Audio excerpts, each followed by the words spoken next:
Today, I'm going to help you understand how to structure a land contract. One of the most common questions I get around land contracts is how do you structure a land contract? By the end of this video, you're going to have a clear understanding of how to structure a land contract so it benefits you as a seller, but also if you're a buyer engaging into it so you avoid all of the pitfalls and potential dangers that come when engaging in a land contract. Did you know that improperly structuring a land contract could lead to potential pitfalls and legal disputes on the property? Are you curious about what clauses, what contingencies you need to have in a land contract to protect you as a buyer and protect you as a seller? Well, let's answer these questions by first answering the most common question of what is a land contract. Next, I want to help you understand how to structure a land contract the right way so that it benefits you as a buyer and you as a seller. And finally, what tips and tricks to know to make sure that you're covered to utilize a land contract. If you're ready, let's go.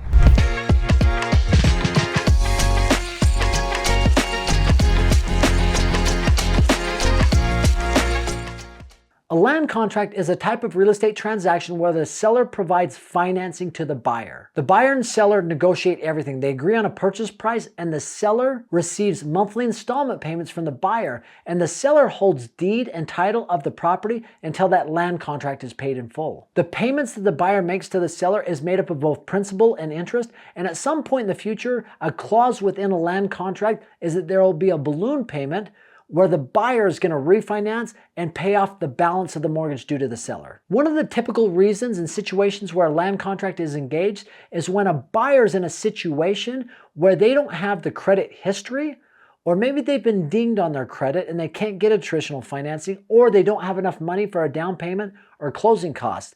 If that's the situation for a buyer, this allows them to get into a property that they can call their very own and live in the home without traditional bank financing. As a seller, one of the benefits and the reason they would even engage in and think about a land contract is because it opens up a much larger buyer pool than just selling your home outright. If you figure in today's economy with interest rates as high as they are, home prices as high as they are, getting a bank loan is more challenging than it was 4, 5, 6, 7 years ago. So saying, listen, I'm willing to sell or finance this to you through a land contract really opens up that buyer's pool. Plus, there's an ability for the seller to make additional money because the seller is taking a risk on a buyer who's not quite credit worthy, so charging a higher interest rate is something that's beneficial. And another advantage of a land contract is you can actually do a land contract with an existing mortgage on the home. It's called a wraparound mortgage. So what the seller would do is receive the payment from the buyer, take that payment, wrap around, pay his mortgage to his bank, and deposit the difference. So the components within a land contract are pretty simple. It's the purchase price, negotiated between buyer and seller, the monthly payment and the cadence of those payments, the interest rate, which I said a lot of times is higher because of the risk involved to the seller, the amount and due date of the balloon payment at some point in the future, that needs to be in there, the loan terms, meaning is it amortized over 30 years or is it less? Equitable title for the buyer is also important. This prevents the seller from reselling to a third party or taking out any liens on the property. Now, as I said, the seller retains legal title and ownership of the property until that land contract is paid in full. You should also have a component within that land contract to make sure that it's structured correctly is who is responsible for what. Typically with a land contract, the buyer is responsible for taxes, insurance, repairs, and maintenance, but that can be negotiated. You're also going to want contingencies, especially if you're a buyer, to make sure it's structured the right way,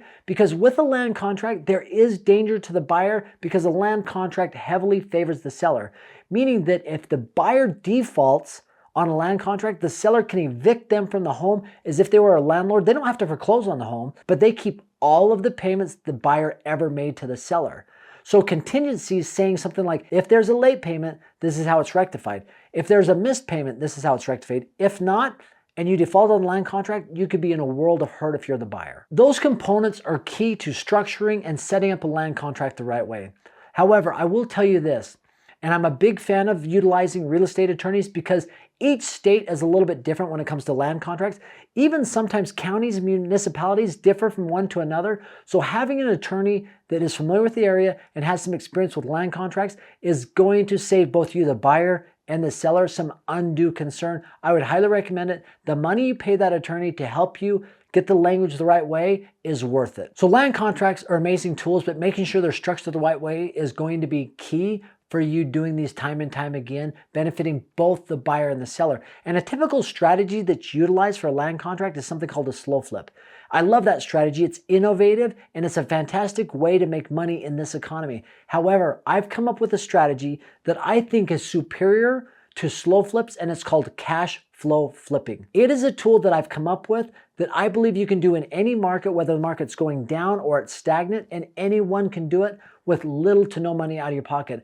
I also believe it is an absolute game changer to help you create massive wealth in real estate. And if you want to know how to do this strategy, click on my full video below. It talks all about cash flow flipping. You can watch that video. By the time you're done watching it, you'll be able to go out and engage in cash flow flipping to start making a ton of money in your real estate investing career. Thanks for stopping by. Have an amazing day.